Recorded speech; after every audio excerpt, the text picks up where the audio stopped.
want to go to a security. Let me just to refresh my viewers on that security conversation. I have a clip in Parliament about that. Let me just play that before we refresh this conversation. Mr. Speaker, if I wanted to use propaganda, I would start by my very good friend, Honorable Duale. But when I start this propaganda against Honorable Duale, I will be attacking my own honorable brother who is a Somali here. Mr. Speaker, there are so many angles of propaganda that we can spin around this attack. And Mr. Speaker, it is extremely unfortunate for my good friend Honorable Duale to mention laws by name over things that we have absolutely no clue about. When I saw the bodies, Mr. Speaker, I shed a tear because I went through trauma. I had to go through counseling when I saw what people went through 207. And indeed, if you have a leader of the caliber of Duale, he should resign. And any other leader who can take the country to the path that they are taking us, he should resign, Mr. Speaker. Passionate. Yes, yes. This issue about Mpeketoni and about, it being politically motivated. Yes. What do you know about it? Yes, I'll be very clear, and I'm glad I'm having this platform. One, I'll say that Uhuru Kenyatta missed an opportunity to unify Kenyans, because right now this country is really seriously divided along ethnic lines. And if you don't know or see that as a Kenyan, then you are very foolish. Any Kenyan who doesn't see or know that we are very, very seriously divided along ethnic lines is a fool.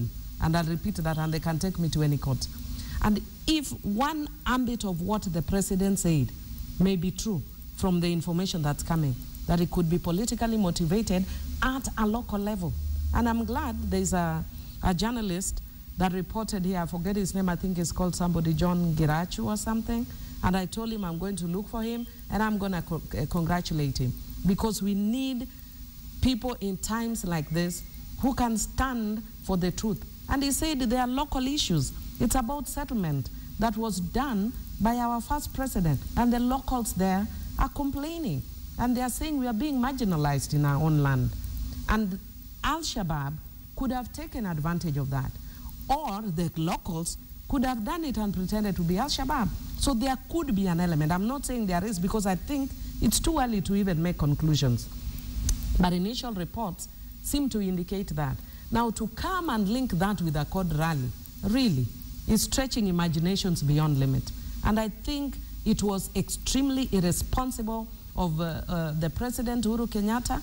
I would want to tell you that even as much as you see us politicking, he must remember that he's a president. And the sole role of uniting this country is not opposition role. It is his role. If this country went to the dogs, people wouldn't say years to come that the opposition took us to the dog. The people will say Uhuru Kenyatta in his reign took the country to the dogs. So it is his business and his responsibility to ensure that he speaks in a manner that unites, that does not cause further divisions. Where is the opposition's place and role in that? Are we assuming that the opposition does not have a space to say no, this they have a space. Where is it? They have a space. The dialogue. That's what we are telling the president. Come, let us reason together. Though our sins may be as scarlet, we can make them as white as snow. Though there may be political issues in Mpeketoni that are historical, that you did nothing, you have nothing to do with you, we can discuss them. Honestly, this country must have very honest discussions about historical injustices.